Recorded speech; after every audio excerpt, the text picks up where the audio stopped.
Buddy. Now, I'm actually posting this kind of late because this, has happened, a couple weeks ago as well as, several months ago. I'm doing another versus rant because we've had, well, two serious injustices in geekdom. One of them being Red Hood versus Punisher in Superpower Beatdown.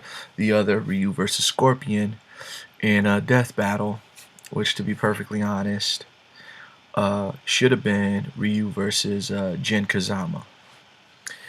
But I digress. Now, okay, so let's start it off with Superpower Beatdown. Now, Superpower Beatdown, like I said before, it's just a popularity contest. It doesn't necessarily matter who the better combatant actually is. It's just a matter of who people actually like more, and especially when you got people who know absolutely nothing about said characters, which a majority of the people in Comic-Con that they even ask.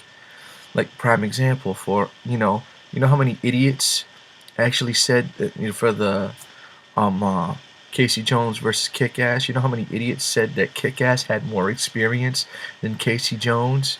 Really? A teenager who started as a teenager and is still a teenager crime fighting versus somebody who started shortly after his pro career in his 20s, who's been fighting, since the 80s, you know, he doesn't have as much experience as a teenager. You're idiots, seriously.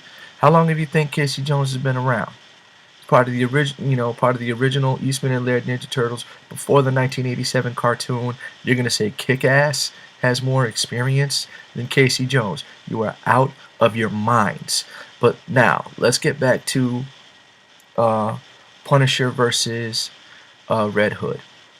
Now, Punisher, obviously, being that he's an ex-Marine, he's a tactician, but his tactics only work against mobsters, against other said bad guys, criminals and stuff like that, which always works in his favor because these people don't necessarily have that tactical mindset. However, when you put him up against somebody who's a trained assassin like Red Hood, he really doesn't stand a chance. Prime example, Punisher versus Bullseye. I loved that miniseries. I wish they could have done so much more with it. Bullseye played Punisher like a fiddle the entire time. Basically, Bullseye was getting paid to off this family of mobsters, but instead, just for extra fun, threw Punisher into it, made it, just like it was just absolute genius on Bullseye's part.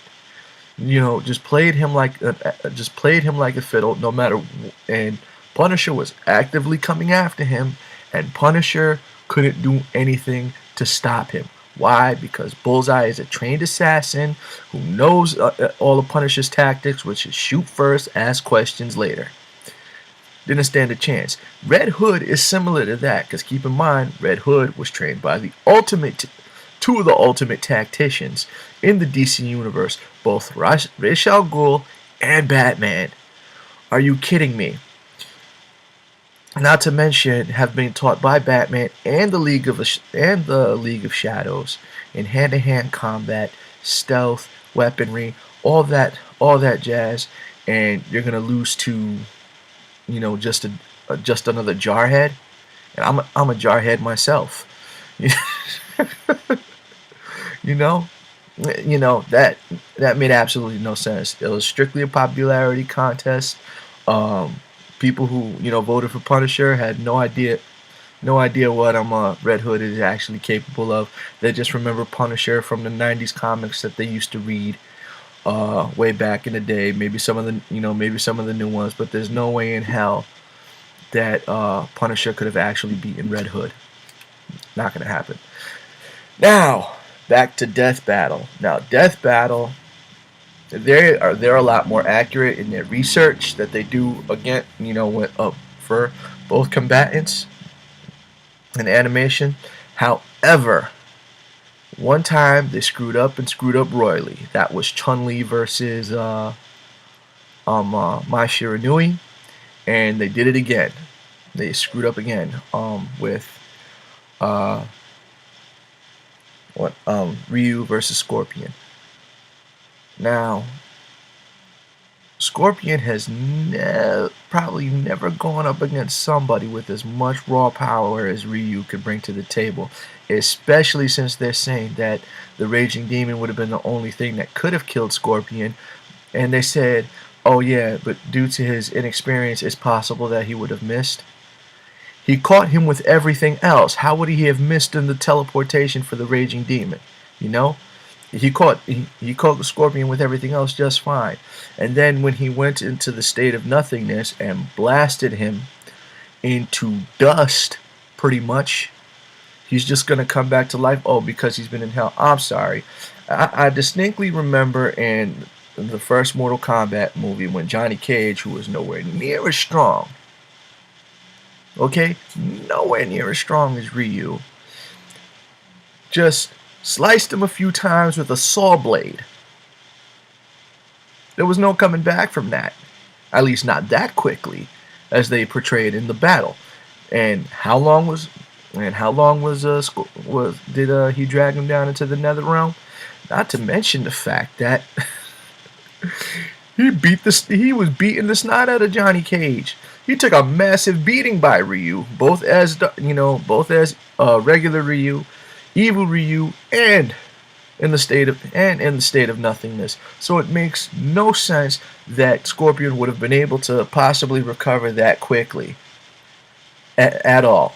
Because he's Scorpion. Because nobody in the Mortal Kombat universe, as far as the good guys, not even Raiden, seriously, have a majority of the powers that the guys from Street Fighter do. I mean, they did Shang Tsung versus Akuma, and Akuma destroyed Shang Tsung. Now, Bison versus Shao Kahn, that made sense. That battle absolutely made sense because of the soul power. This made absolutely no sense. There really was no justification for it. Again, probably just more of a popularity contest. I can't. There is no justification for that. Not like with Batman versus Captain America. Captain America is my favorite superhero, but I knew he was going to lose. Okay, I'm not being biased. Captain America is my favorite. I knew he was going to lose. I prefer Goku over Superman, and I knew Goku was going to lose. Okay, I prefer Lion-O to He-Man. I knew Lion-O was going to lose. King of the Thundercats versus the most powerful man in the universe. Yeah.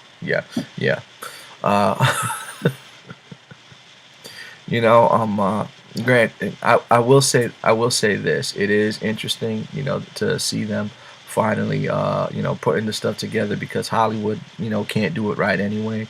So I love Superpower Beatdown for at least making it live action, and of course for Death Battle for the animations with their little 1 minute, whatever is it, 60-second brawl, that whatever they did with Terry Bogard and that kid who I've never heard of. For Terry Bogard to lose, you are out of your mind. You are absolutely out of your mind to think that Terry Bogard would lose to some nobody. But I digress. It's a great seeing this. I love it. I'm gonna continue watching it. The next Superpower Beatdown is an absolute mismatch. Who in their right mind would honestly vote for Batman when he's going up against Darth Vader? You are out of your mind, absolutely out of your mind. However, Green Ranger versus Ryu is something I'm really looking forward to see, mostly because of the new Green Ranger costume, the fact that Jason David Frank is back in it, and it's pretty much going to be the Green Ranger. But then again, I don't know. People actually voted for Scorpion, and I knew for a fact Scorpion was going to lose when he fought the White Ranger. But yeah, it's going to be interesting to see. And I'm done talking. You guys have a good night.